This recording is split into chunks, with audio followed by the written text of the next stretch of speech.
Hi, my name is Divya and I am a senior thoracic radiology fellow.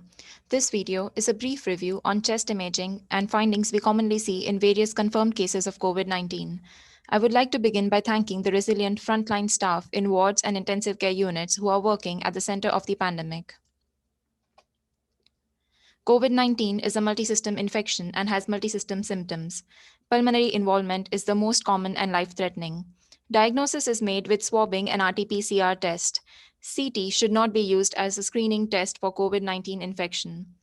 Radiological imaging must be based on clinical need and where results will alter clinical management. We are facing resource constraints in our department with cleaning and downtime in radiology rooms, along with the increased risk of aerosol spread.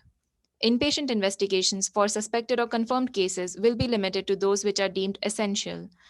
They should be performed on the ward if possible, for example, portable ultrasound scan or chest x ray. When to do a CT chest or CT pulmonary angiogram? Acute settings for the assessment of disease severity. Before that, what about diagnosis?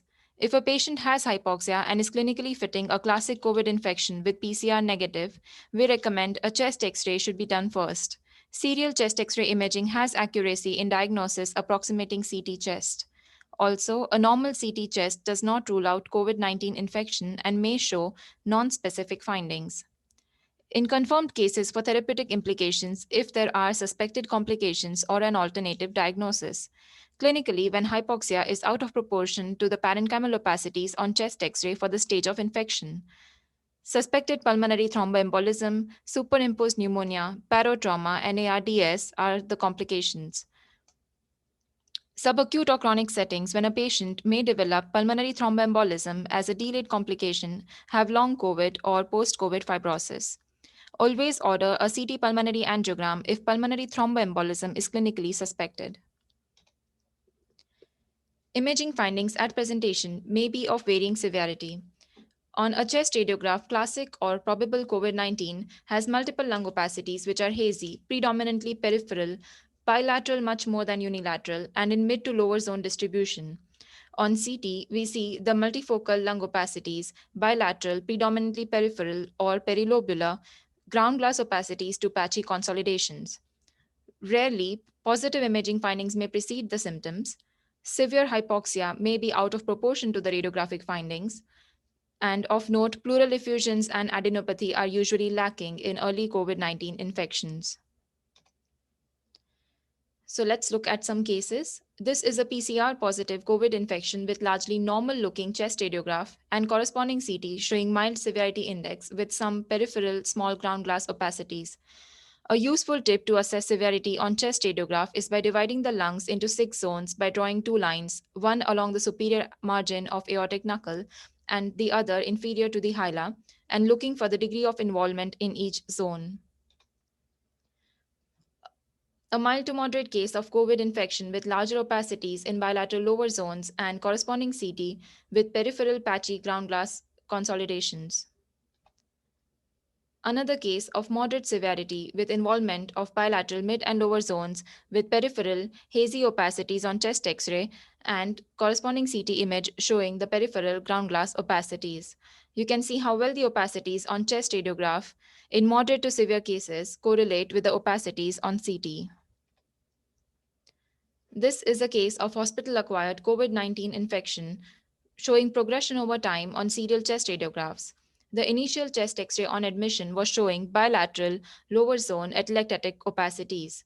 After developing symptoms in hospital, the chest x ray on day 18 shows moderate to severe infection and the PCR came to be positive. And we see worsening opacities within a few days involving bilateral upper, mid, and lower zones. CT imaging is very useful in COVID 19 pulmonary complications, but should be done only if the outcome would influence management, especially in pulmonary thromboembolism and initiation of therapeutic anticoagulation. Pulmonary thromboembolism in COVID patients includes cases of immunothrombosis or in situ microvascular thrombosis as part of local inflammation due to acute respiratory distress syndrome by the COVID 19 pneumonia, and it is seen mainly in the segmental and subsegmental level. A presenting high D dimer or upward trend should not solely trigger a CTPA request.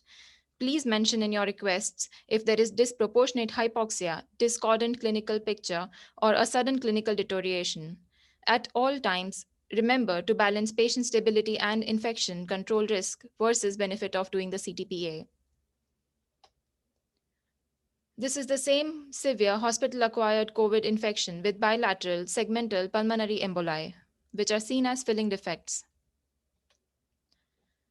Another unfortunate case of severe COVID infection in a young patient who was transferred with history of barotrauma.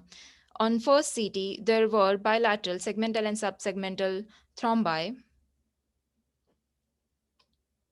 Within days, this same patient had another CT for worsening hypoxia, and we see there is again a small right sided pneumothorax and development of fibrosis and ARDS. A case of COVID infection in April last year who had presented 3 months after discharge with delayed large lobar pulmonary thromboemboli on CT. Sometimes CT can show alternative causes for hypoxia, as in this case with bibasal atelectasis on chest X-ray related to aspiration with mucoid impaction as seen by opacified distal bronchi in the lower lobes. Finally, about resolution of the imaging findings. The peak is usually seen at 2 weeks since onset, and the findings persist for about 3 weeks, but may be seen up to 3 months later. Abnormal imaging findings have been reported in more than 70% of discharged patients. I would suggest the BTS guidance for follow up of patients with COVID 19 pneumonia, which recommends chest X ray imaging at 12 weeks for both patients with severe and mild to moderate pneumonia.